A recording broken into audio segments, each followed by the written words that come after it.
Influenza. Influenza, commonly known as the flu, is an infectious disease caused by an influenza virus. Symptoms can be mild to severe. The most common symptoms include high fever, runny nose, sore throat, muscle and joint pain, headache, coughing, and feeling tired. These symptoms typically begin 2 days after exposure to the virus and most last less than a week. The cough, however, may last for more than 2 weeks. In children, there may be diarrhea and vomiting, but these are not common in adults. Diarrhea and vomiting occur more commonly in gastroenteritis, which is an unrelated disease and sometimes inaccurately referred to as stomach flu or the 24-hour flu. Complications of influenza may include viral pneumonia, secondary bacterial pneumonia, sinus infections, and worsening of previous health problems such as asthma or heart failure. 3 of the 4 types of influenza viruses affect humans: Type A, Type B, and Type C. Type D has not been known to infect humans, but is believed to have the potential to do so. Usually, the virus is spread through the air from coughs or sneezes. This is believed to occur mostly over relatively short distances. It can also be spread by touching surfaces contaminated by the virus and then touching the eyes, nose, or mouth. A person may be infectious to others both before and during the time they are showing symptoms. The infection may be confirmed by testing the throat, sputum, or nose for the virus. A number of rapid tests are available. However, people may still have the infection even if the results are negative. A type of polymerase chain reaction that detects the virus's RNA is more accurate. Frequent hand washing reduces the risk of viral spread. Wearing a surgical mask is also useful. Yearly vaccinations against influenza are recommended by the World Health Organization, WHO, for those at high risk, and by the Centers for Disease Control and Prevention, CDC, for those 6 months of age and older. The vaccine is usually effective against 3 or 4 types of influenza. It is usually well tolerated. A vaccine made for 1 year may not be useful in the following year, since the virus evolves rapidly. Antiviral drugs such as the neuraminidase inhibitor oseltamivir, among others, have been used to treat influenza. The benefit of antiviral drugs in those who are otherwise healthy do not appear to be greater than their risks. No benefit has been found in those with other health problems. Influenza spreads around the world in yearly outbreaks, resulting in about 3 to 5 million cases of severe illness and about 290,000 to 650,000 deaths. About 20% of unvaccinated children and 10% of unvaccinated adults are infected each year. In the northern and southern parts of the world, outbreaks occur mainly in the winter, while around the equator, outbreaks may occur at any time of the year. Death occurs mostly in high-risk groups, the young, the old, and those with other health problems. Larger outbreaks known as pandemics are less frequent. In the 20th century, 3 influenza pandemics occurred: Spanish influenza in 1918, 17 to 100 million deaths, Asian influenza in 1957, 2 million deaths, and Hong Kong influenza in 1968, 1 million deaths. The World Health Organization declared an outbreak of a new type of influenza A/H1N1 to be a pandemic in June 2009. Influenza may also affect other animals, including pigs, horses, and birds. Signs and symptoms. Approximately 33% of people with influenza are asymptomatic. Symptoms of influenza can start quite suddenly 1 to 2 days after infection. Usually the first symptoms are chills and body aches, but fever is also common early in the infection, with body temperatures ranging from 38 to 39 degrees Celsius, approximately 100 to 103 degrees Fahrenheit. Many people are so ill that they are confined to bed for several days, with aches and pains throughout their bodies, which are worse in their backs and legs. Symptoms of influenza. It can be difficult to distinguish between the common cold and influenza in the early stages of these infections. Influenza symptoms are a mixture of symptoms of common cold and pneumonia, body ache, headache, and fatigue. Diarrhea is not usually a symptom of influenza in adults, although it has been seen in some human cases of the H5N1 bird flu and can be a symptom in children. The symptoms most reliably seen in influenza are shown in the adjacent table. The specific combination of fever and cough has been found to be the best predictor. Diagnostic accuracy increases with a body temperature above 38 degrees Celsius, 100.4 degrees Fahrenheit. 2 decision analysis studies suggest that during local outbreaks of influenza, the prevalence will be over 70%. Even in the absence of a local outbreak, Diagnosis may be justified in the elderly during the influenza season as long as the prevalence is over 15%. The United States Centers for Disease Control and Prevention, CDC, maintains an up-to-date summary of available laboratory tests. According to the CDC, rapid diagnostic tests have a sensitivity of 50 to 75% and specificity of 90 to 95% when compared with viral culture. Occasionally, influenza can cause severe illness including primary viral pneumonia or secondary bacterial pneumonia. The obvious symptom is trouble breathing. In addition, if a child, or presumably an adult, seems to be getting better and then relapses with a high fever, that is a danger sign since this relapse can be bacterial pneumonia. Sometimes, influenza may have abnormal presentations, like confusion in the elderly and a sepsis-like syndrome in the young. Emergency warning signs. Signs of dehydration. Virology. Types of virus. In virus classification, influenza viruses are RNA viruses that make up 4 of the 7 genera of the family Orthomyxoviridae. These viruses are only distantly related to the human parainfluenza viruses, which are RNA viruses belonging to the paramyxovirus family that are a common cause of respiratory infections in children such as croup, but can also cause a disease similar to influenza in adults. A 4th family of influenza viruses was identified in 2016, Influenza D.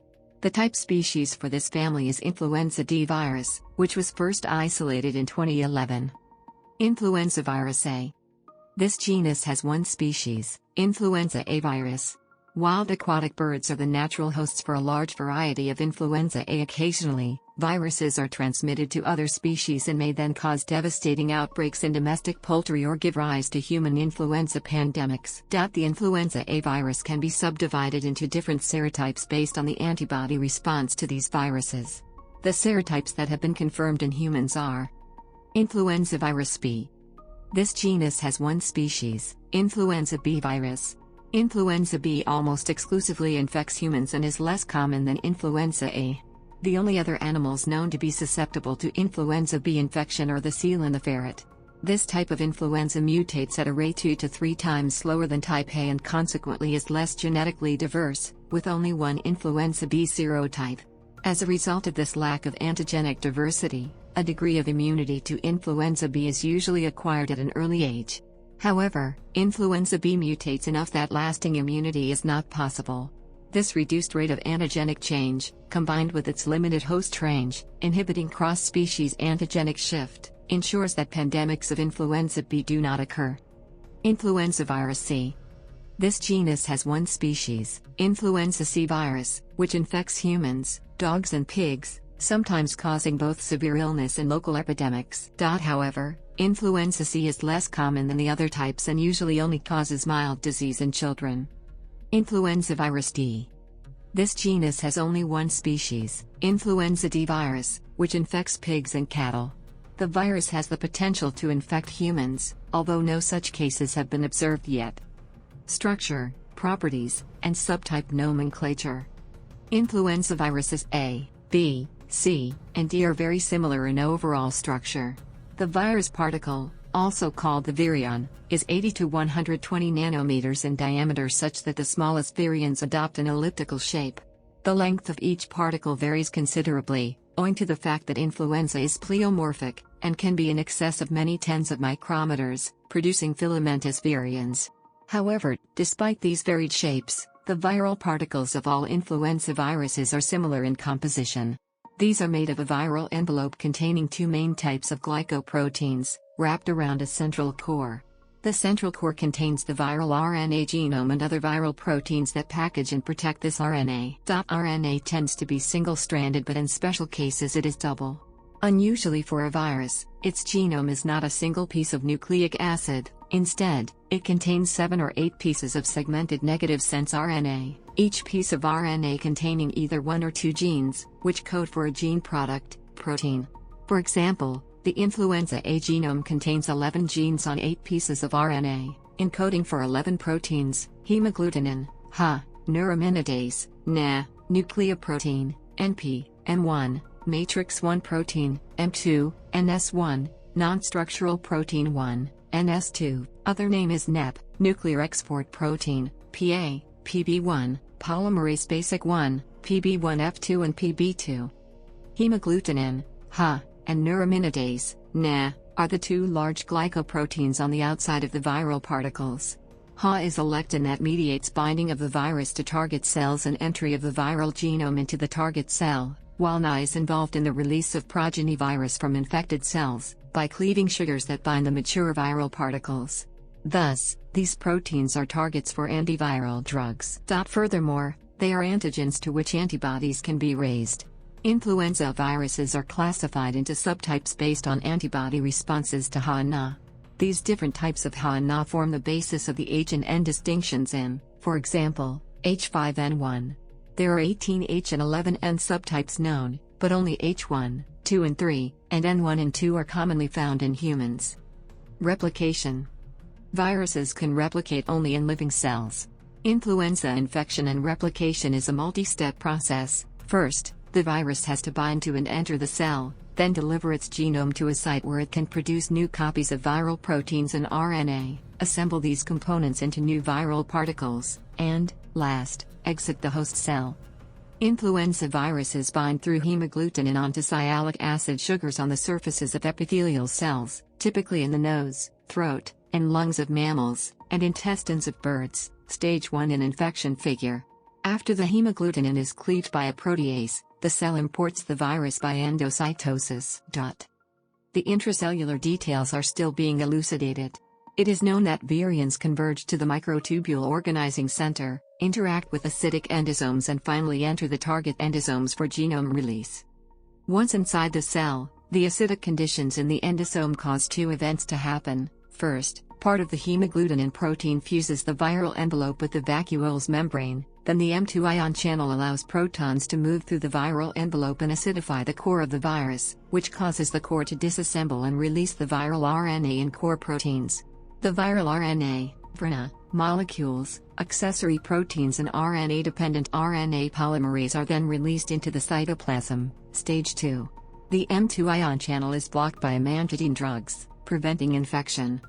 These core proteins and VRNA form a complex that is transported into the cell nucleus, where the RNA-dependent RNA polymerase begins transcribing complementary positive sense VRNA, steps 3A and B. The VRNA either is exported into the cytoplasm and translated, step 4, or remains in the nucleus. Newly synthesized viral proteins are either secreted through the Golgi apparatus onto the cell surface, in the case of neuraminidase and hemagglutinin, step 5B, or transported back into the nucleus to bind VRNA and form new viral genome particles, step 5A. Other viral proteins have multiple actions in the host cell, including degrading cellular mRNA and using the released nucleotides for VRNA synthesis and also inhibiting translation of host cell mRNAs. Negative sense VRNAs that form the genomes of future viruses, RNA-dependent RNA polymerase, and other viral proteins are assembled into a virion. Hemagglutinin and neuraminidase molecules cluster into a bulge in the cell membrane. The VRNA and viral core proteins leave the nucleus and enter this membrane protrusion, step 6. The mature virus buds off from the cell in a sphere of host phospholipid membrane, acquiring hemagglutinin and neuraminidase with this membrane coat, step 7. As before, the viruses adhere to the cell through hemagglutinin. The mature viruses detach once their neuraminidase has cleaved sialic acid residues from the host cell. After the release of new influenza viruses, the host cell dies. Because of the absence of RNA proofreading enzymes, the RNA-dependent RNA polymerase that copies the viral genome makes an error roughly every 10,000 nucleotides, which is the approximate length of the influenza VRNA. Hence, the majority of newly manufactured influenza viruses are mutants. This causes antigenic drift, which is a slow change in the antigens on the viral surface over time. The separation of the genome into 8 separate segments of VRNA allows mixing or reassortment of VRNAs if more than one type of influenza virus infects a single cell. The resulting rapid change in viral genetics produces antigenic shifts, which are sudden changes from one antigen to another. These sudden large changes allow the virus to infect new host species and quickly overcome protective immunity. This is important in the emergence of pandemics, as discussed below in the section on epidemiology. Mechanism. Transmission. When an infected person sneezes or coughs, more than 500,000 virus particles can be spread to those close by. In otherwise healthy adults, influenza virus shedding, the time during which a person might be infectious to another person, increases sharply 1/2 to 1 day after infection, peaks on day 2 and persists for an average total duration of 5 days, but can persist as long as 9 days. In those who develop symptoms from experimental infection, only 67% of healthy experimentally infected individuals, symptoms and viral shedding show a similar pattern, but with viral shedding preceding illness by 1 day. Children are much more infectious than adults and shed virus from just before they develop symptoms until 2 weeks after infection. In immunocompromised people, viral shedding can continue for longer than 2 weeks. Influenza can be spread in 3 main ways: by direct transmission, when an infected person sneezes mucus directly into the eyes, nose or mouth of another person; the airborne route, when someone inhales the aerosols produced by an infected person coughing, sneezing or spitting; and through hand-to-eye, hand-to-nose, or hand-to-mouth transmission, either from contaminated surfaces or from direct personal contact such as a handshake. The relative importance of these 3 modes of transmission is unclear, and they may all contribute to the spread of the virus. In the airborne route, the droplets that are small enough for people to inhale are 0.5 to 5 m in diameter, and inhaling just 1 droplet might be enough to cause an infection. Although a single sneeze releases up to 40,000 droplets, most of these droplets are quite large and will quickly settle out of the air. How long influenza survives in airborne droplets seems to be influenced by the levels of humidity and UV radiation, with low humidity and a lack of sunlight in winter aiding its survival. Ideal conditions can allow it to live for an hour in the atmosphere. As the influenza virus can persist outside of the body, it can also be transmitted by contaminated surfaces such as banknotes, doorknobs, light switches and other household items. The length of time the virus will persist on a surface varies, with the virus surviving for 1 to 2 days on hard, non-porous surfaces such as plastic or metal, for about 15 minutes on dry paper tissues, and only 5 minutes on skin. However, if the virus is present in mucus, this can protect it for longer periods, up to 17 days on banknotes. Avian influenza viruses can survive indefinitely when frozen. They are inactivated by heating to 56 degrees Celsius, 133 degrees Fahrenheit, for a minimum of 60 minutes, as well as by acids, at pH less than 2. Pathophysiology. The mechanisms by which influenza infection causes symptoms in humans have been studied intensively. One of the mechanisms is believed to be the inhibition of adrenocorticotropic hormone, ACTH, resulting in lowered cortisol levels. Knowing which genes are carried by a particular strain can help predict how well it will infect humans and how severe this infection will be, that is, predict the strain's pathophysiology. For instance, part of the process that allows influenza viruses to invade cells is the cleavage of the viral hemagglutinin protein by any one of several human proteases.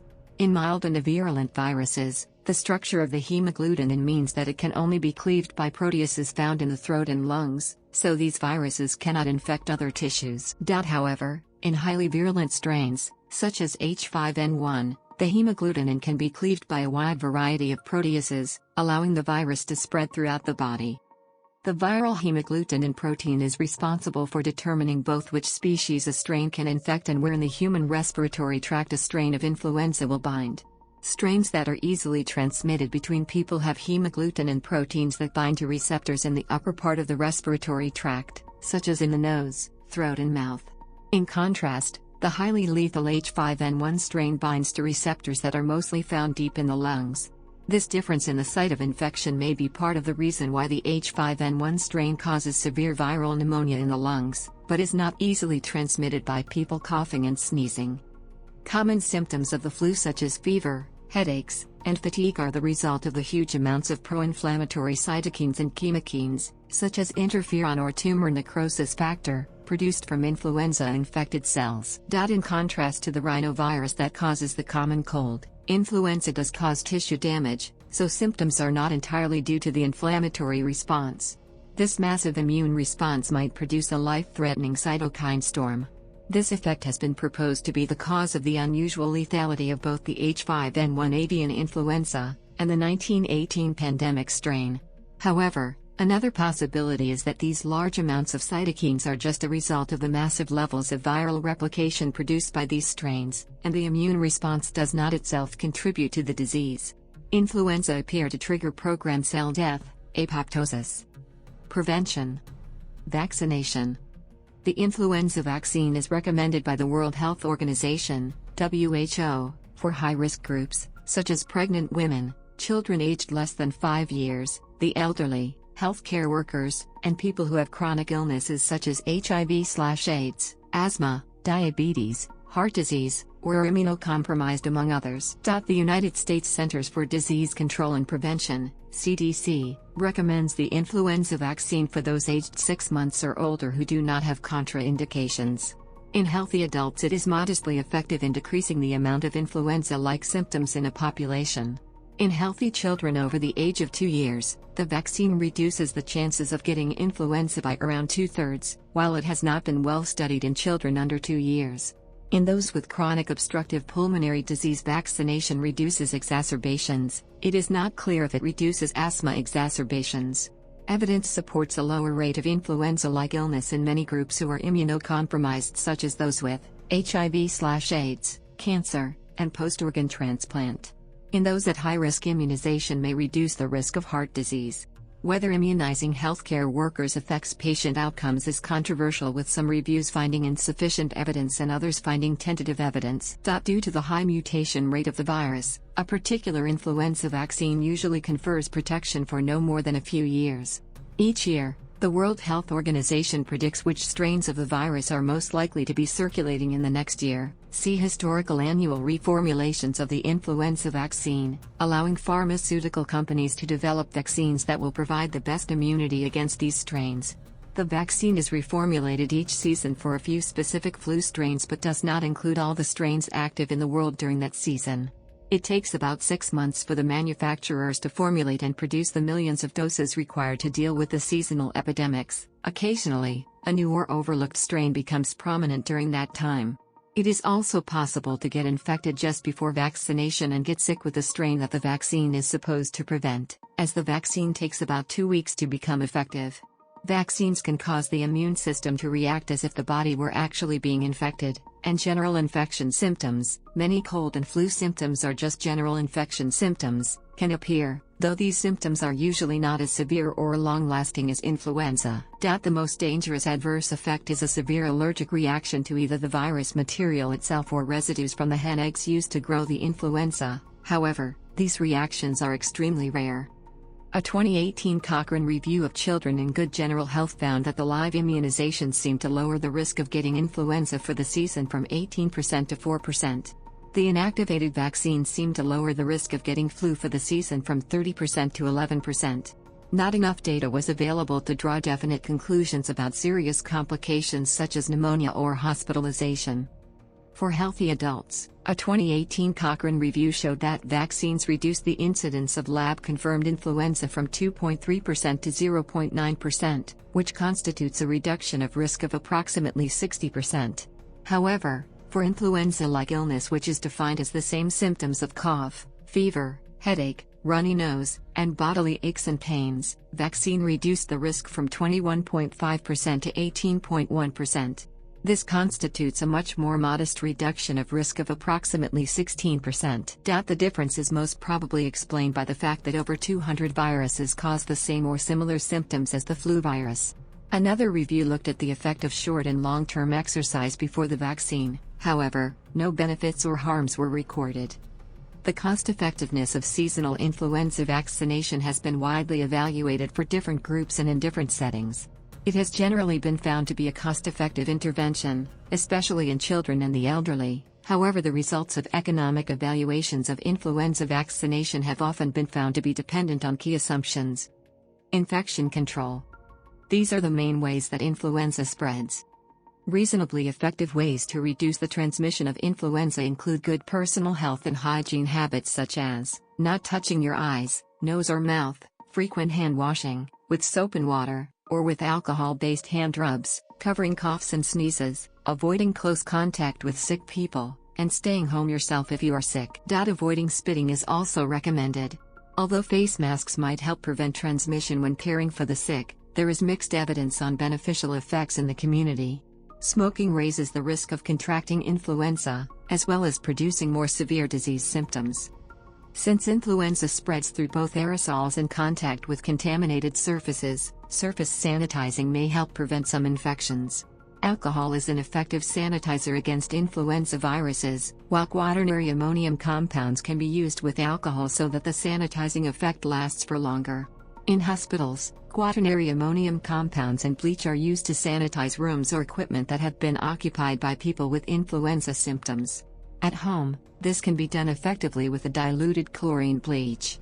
Social distancing strategies used during past pandemics, such as closing schools, churches and theaters, slowed the spread of the virus but did not have a large effect on the overall death rate. It is uncertain if reducing public gatherings, by for example closing schools and workplaces, will reduce transmission since people with influenza may just be moved from one area to another. Such measures would also be difficult to enforce and might be unpopular.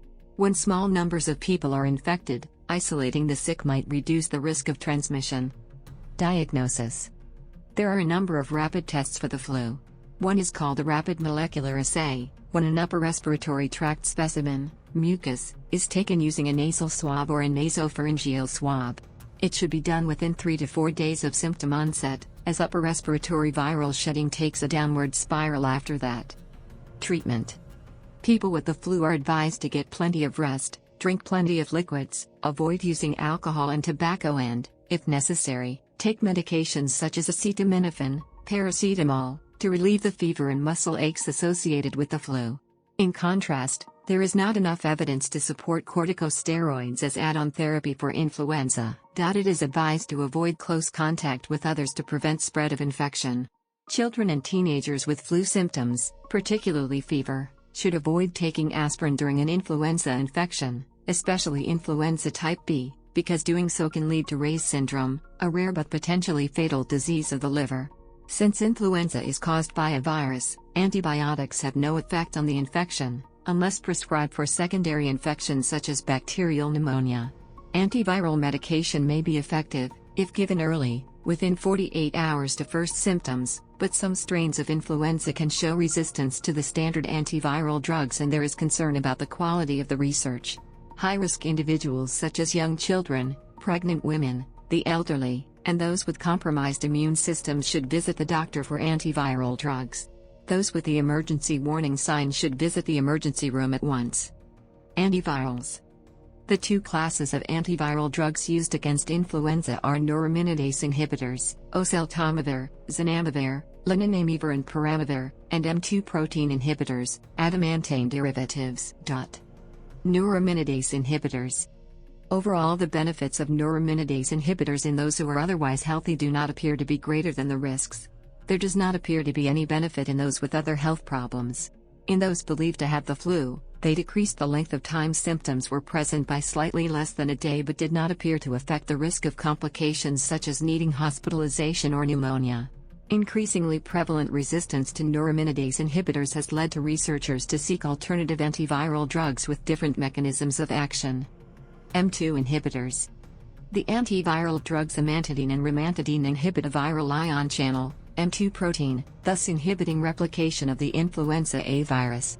These drugs are sometimes effective against influenza A if given early in the infection but are ineffective against influenza B viruses, which lack the M2 drug target. Measured resistance to amantadine and rimantadine in American isolates of H3N2 has increased to 91% in 2005. This high level of resistance may be due to the easy availability of amantadines as part of over-the-counter cold remedies in countries such as China and Russia, and their use to prevent outbreaks of influenza in farm poultry. The CDC recommended against using M2 inhibitors during the 2005-06 influenza season due to high levels of drug resistance. Prognosis. Influenza's effects are much more severe and last longer than those of the common cold. Most people will recover completely in about 1 to 2 weeks, but others will develop life-threatening complications, such as pneumonia. Thus, influenza can be deadly, especially for the weak, young and old, those with compromised immune systems, or the chronically ill. People with a weak immune system, such as people with advanced HIV infection or transplant recipients, whose immune systems are medically suppressed to prevent transplant organ rejection, suffer from particularly severe disease. Pregnant women and young children are also at a high risk for complications. The flu can worsen chronic health problems. People with emphysema, chronic bronchitis or asthma may experience shortness of breath while they have the flu, and influenza may cause worsening of coronary heart disease or congestive heart failure. Smoking is another risk factor associated with more serious disease and increased mortality from influenza. According to the World Health Organization, every winter, tens of millions of people get the flu. Most are only ill and out of work for a week, yet the elderly are at a higher risk of death from the illness. We know the worldwide death toll exceeds a few 100,000 people a year, but even in developed countries the numbers are uncertain, because medical authorities don't usually verify who actually died of influenza and who died of a flu-like illness. Even healthy people can be affected, and serious problems from influenza can happen at any age. People over 65 years old, pregnant women, very young children and people of any age with chronic medical conditions are more likely to get complications from influenza, such as pneumonia, bronchitis, sinus, and ear infections. In some cases, an autoimmune response to an influenza infection may contribute to the development of Guillain-Barré syndrome. However, as many other infections can increase the risk of this disease, influenza may only be an important cause during epidemics. This syndrome has been believed to also be a rare side effect of influenza vaccines. One review gives an incidence of about 1 case per million vaccinations. Getting infected by influenza itself increases both the risk of death, up to 1 in 10,000, and increases the risk of developing GBS to a much higher level than the highest level of suspected vaccine involvement, approximately 10 times higher by recent estimates. According to the Centers for Disease Control and Prevention, CDC, children of any age with neurologic conditions are more likely than other children to become very sick if they get the flu. Flu complications may vary and for some children, can include pneumonia and even death. Neurological conditions can include. These conditions can impair coughing, swallowing, clearing the airways, and in the worst cases, breathing. Therefore, they worsen the flu symptoms. Epidemiology. Seasonal variations. Influenza reaches peak prevalence in winter, and because the northern and southern hemispheres have winter at different times of the year, there are actually 2 different flu seasons each year. This is why the World Health Organization, assisted by the National Influenza Centers, makes recommendations for 2 different vaccine formulations every year, one for the northern, and one for the southern hemisphere. A long-standing puzzle has been why outbreaks of the flu occur seasonally rather than uniformly throughout the year. One possible explanation is that, because people are indoors more often during the winter, they are in close contact more often, and this promotes transmission from person to person. Increased travel due to the Northern Hemisphere winter holiday season may also play a role. Another factor is that cold temperatures lead to drier air, which may dehydrate mucus particles. Dry particles are lighter and can thus remain airborne for a longer period. The virus also survives longer on surfaces at colder temperatures, and aerosol transmission of the virus is highest in cold environments, less than 5 degrees Celsius, with low relative humidity.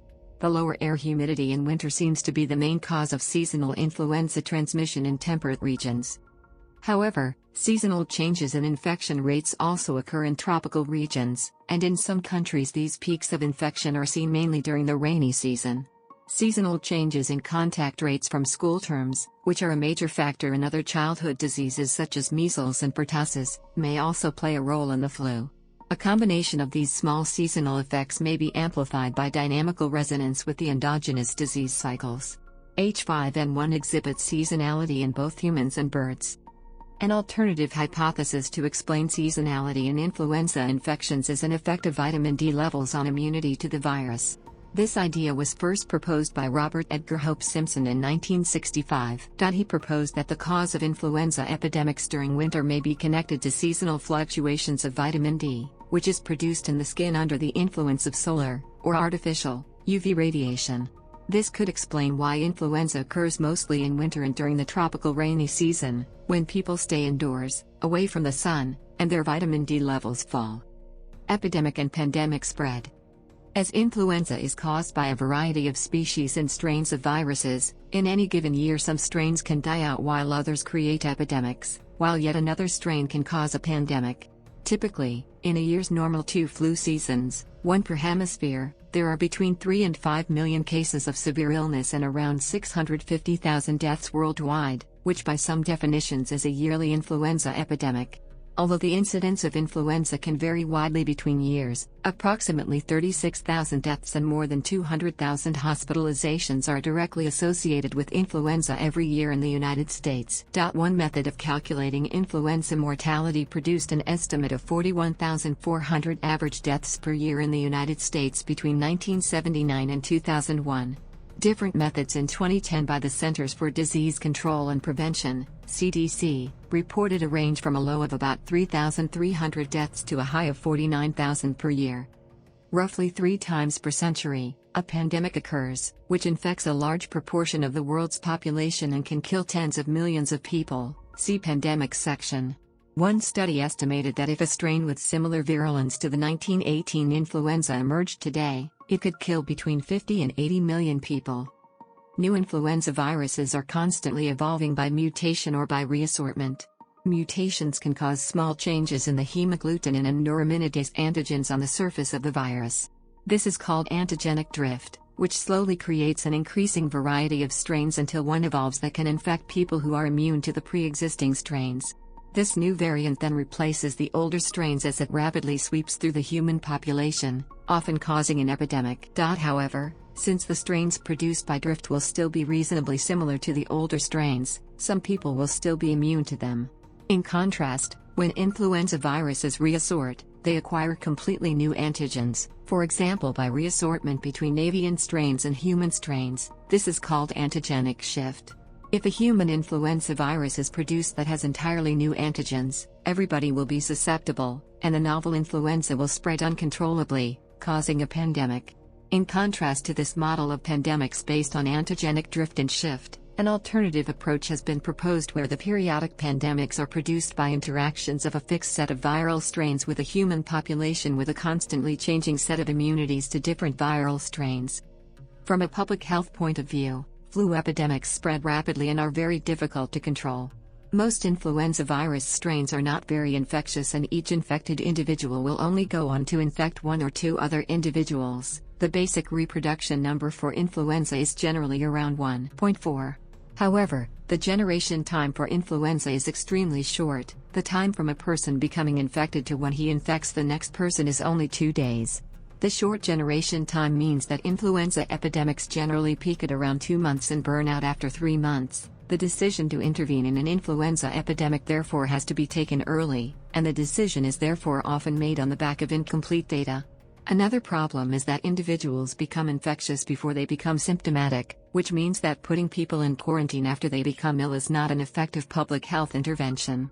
For the average person, viral shedding tends to peak on day 2. Whereas symptoms peak on day 3. History. Etymology. The word influenza comes from the Italian language meaning influence and refers to the cause of the disease. Initially, this ascribed illness to unfavorable astrological influences. It was introduced into English in the mid-18th century during a pan-European epidemic. Archaic terms for influenza include epidemic catarrh, la grippe, from the French, first used by Molyneux in 1694, sweating sickness, and Spanish fever, particularly for the 1918 flu pandemic strain. Pandemics. The symptoms of human influenza were clearly described by Hippocrates roughly 2,400 years ago. Although the virus seems to have caused epidemics throughout human history, historical data on influenza are difficult to interpret, because the symptoms can be similar to those of other respiratory diseases. The disease may have spread from Europe to the Americas as early as the European colonization of the Americas, since almost the entire indigenous population of the Antilles was killed by an epidemic resembling influenza that broke out in 1493, after the arrival of Christopher Columbus. The first convincing record of an influenza pandemic was of an outbreak in 1580, which began in Russia and spread to Europe via Africa. In Rome, over 8,000 people were killed, and several Spanish cities were almost wiped out. Pandemics continued sporadically throughout the 17th and 18th centuries, with the pandemic of 1830 to 1833 being particularly widespread. It infected approximately a quarter of the people exposed.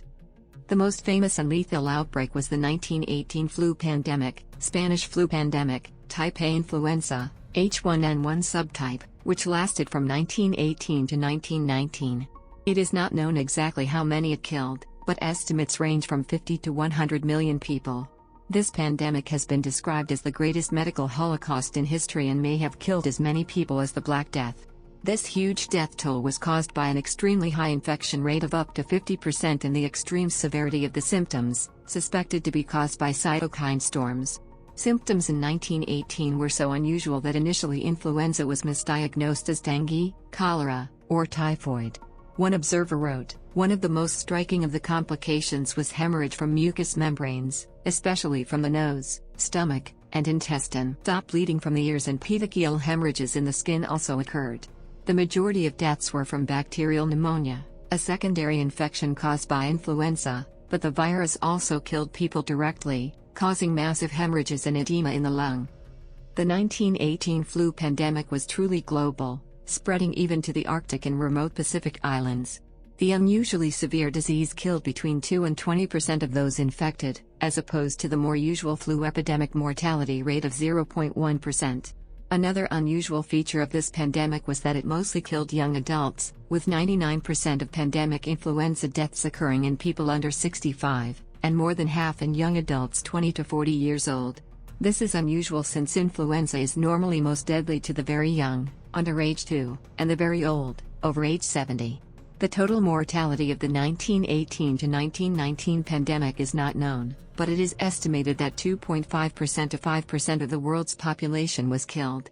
As many as 25 million may have been killed in the first 25 weeks. In contrast, HIV/AIDS has killed 25 million in its first 25 years. Later flu pandemics were not so devastating.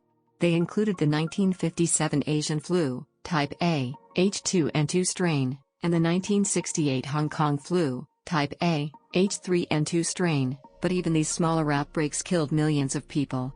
In later pandemics, antibiotics were available to control secondary infections, and this may have helped reduce mortality compared to the Spanish flu of 1918. The first influenza virus to be isolated was from poultry, when in 1901, the agent causing a disease called fowl plague was passed through Chamberlain filters, which have pores that are too small for bacteria to pass through. The etiological cause of influenza, the virus family Orthomyxoviridae, was first discovered in pigs by Richard Shope in 1931. This discovery was shortly followed by the isolation of the virus from humans by a group headed by Patrick Laidlaw at the Medical Research Council of the United Kingdom in 1933. However, it was not until Wendell Stanley first crystallized tobacco mosaic virus in 1935 that the non-cellular nature of viruses was appreciated. The first significant step towards preventing influenza was the development in 1944 of a killed virus vaccine for influenza by Thomas Francis Jr. This built on work by Australian Frank McFarlane Burnett, who showed that the virus lost virulence when it was cultured in fertilized hen's eggs. Application of this observation by Francis allowed his group of researchers at the University of Michigan to develop the first influenza vaccine, with support from the U.S. Army. The Army was deeply involved in this research due to its experience of influenza in World War I, when thousands of troops were killed by the virus in a matter of months. In comparison to vaccines, the development of anti-influenza drugs has been slower, with amantadine being licensed in 1966 and, almost 30 years later, the next class of drugs, the neuraminidase inhibitors, being developed. Society and culture. Influenza produces direct costs due to lost productivity and associated medical treatment, as well as indirect costs of preventative measures. In the United States, seasonal influenza is estimated to result in a total average annual economic cost of over $11 billion, with direct medical costs estimated to be over $3 billion annually. It has been estimated that a future pandemic could cause hundreds of billions of dollars in direct and indirect costs. However, the economic impacts of past pandemics have not been intensively studied, and some authors have suggested that the Spanish influenza actually had a positive long-term effect on per capita income growth, despite a large reduction in the working population and severe short-term depressive effects. Other studies have attempted to predict the costs of a pandemic as serious as the 1918 Spanish flu on the U.S. economy, where 30% of all workers became ill, and 2.5% were killed. A 30% sickness rate and a 3-week length of illness would decrease the gross domestic product by 5%. Additional costs would come from medical treatment of 18 million to 45 million people, and total economic costs would be approximately $700 billion. Preventative costs are also high. Governments worldwide have spent billions of US dollars preparing and planning for a potential H5N1 avian influenza pandemic, with costs associated with purchasing drugs and vaccines as well as developing disaster drills and strategies for improved border controls. On November 1, 2005, United States President George W. Bush unveiled the National Strategy to Safeguard Against the Danger of Pandemic Influenza, backed by a request to Congress for $7.1 billion to begin implementing the plan. Internationally, on January 18, 2006, donor nations pledged $2 billion to combat bird flu at the 2-day International Pledging Conference on Avian and Human Influenza held in China. In an assessment of the 2009 H1N1 pandemic on selected countries in the Southern Hemisphere, data suggests that all countries experienced some time-limited and or geographically isolated socio-economic effects and a temporary decrease in tourism, most likely due to fear of 2009 H1N1 disease. It is still too early to determine whether the H1N1 pandemic has caused any long-term economic impacts. Research on influenza includes studies on molecular virology, how the virus produces disease, pathogenesis, host immune responses, viral genomics, and how the virus spreads, epidemiology. These studies help in developing influenza countermeasures. For example, a better understanding of the body's immune system response helps vaccine development, and a detailed picture of how influenza invades cells aids the development of antiviral drugs. One important basic research program is the Influenza Genome Sequencing Project, which was initiated in 2004 to create a library of influenza sequences and help clarify which factors make one strain more lethal than another, which genes most affect immunogenicity, and how the virus evolves over time. The sequencing of the influenza genome in recombinant DNA technology may accelerate the generation of new vaccine strains by allowing scientists to substitute new antigens into a previously developed vaccine strain. Growing viruses in cell culture also promises higher yields, less cost, better quality and surge capacity. Research on a universal influenza A vaccine, targeted against the external domain of the transmembrane viral M2 protein, M2E, is being done at the University of Ghent by Walter Fiers, Xavier Sellens and their team, and has now successfully concluded phase I clinical trials. There has been some research success towards a universal flu vaccine that produces antibodies against proteins on the viral coat which mutate less rapidly, and thus a single shot could potentially provide longer-lasting protection. A number of biologics, therapeutic vaccines and immunobiologics are also being investigated for treatment of infection caused by viruses. Therapeutic biologics are designed to activate the immune response to virus or antigens. Typically, biologics do not target metabolic pathways like antiviral drugs, but stimulate immune cells such as lymphocytes, macrophages, and/or antigen-presenting cells, in an effort to drive an immune response towards a cytotoxic effect against the virus. Influenza models, such as murine influenza, are convenient models to test the effects of prophylactic and therapeutic biologics. For example, lymphocyte T-cell immunomodulator inhibits viral growth in the murine model of influenza.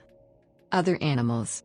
Influenza infects many animal species, and transfer of viral strains between species can occur. Birds are thought to be the main animal reservoirs of influenza viruses. Most influenza strains are believed to have originated after humans began their intensive domestication of animals about 10,000 years ago. 16 forms of hemagglutinin and 9 forms of neuraminidase have been identified. All known subtypes, HXNY, are found in birds, but many subtypes are endemic in humans, dogs, horses, and pigs, populations of camels, ferrets, cats, seals, mink, and whales also show evidence of prior infection or exposure to influenza. Variants of flu virus are sometimes named according to the species the strain is endemic in or adapted to. The main variants named using this convention are bird flu, human flu, swine flu, horse flu and dog flu. Cat flu generally refers to feline viral rhinotracheitis or feline calicivirus and not infection from an influenza virus. In pigs, horses and dogs, influenza symptoms are similar to humans, with cough, fever and loss of appetite. The frequency of animal diseases are not as well studied as human infection, but an outbreak of influenza in harbor seals caused approximately 500 seal deaths off the New England coast in 1979 to 1980. However, outbreaks in pigs are common and do not cause severe mortality. Vaccines have also been developed to protect poultry from avian influenza. These vaccines can be effective against multiple strains and are used either as part of a preventative strategy, or combined with culling in attempts to eradicate outbreaks. Bird flu. Flu symptoms in birds are variable and can be unspecific. The symptoms following infection with low pathogenicity avian influenza may be as mild as ruffled feathers, a small reduction in egg production, or weight loss combined with minor respiratory disease. Since these mild symptoms can make diagnosis in the field difficult, tracking the spread of avian influenza requires laboratory testing of samples from infected birds. Some strains such as Asian H9N2 are highly virulent to poultry and may cause more extreme symptoms and significant mortality. In its most highly pathogenic form, influenza in chickens and turkeys produces a sudden appearance of severe symptoms and almost 100% mortality within 2 days. As the virus spreads rapidly in the crowded conditions seen in the intensive farming of chickens and turkeys, these outbreaks can cause large economic losses to poultry farmers. An avian-adapted, highly pathogenic strain of H5N1, called PIA H5N1, for highly pathogenic avian influenza virus of type A of subtype H5N1, causes H5N1 flu, commonly known as avian influenza or simply bird flu, and is endemic in many bird populations, especially in Southeast Asia. This Asian lineage strain of PIA H5N1 is spreading globally.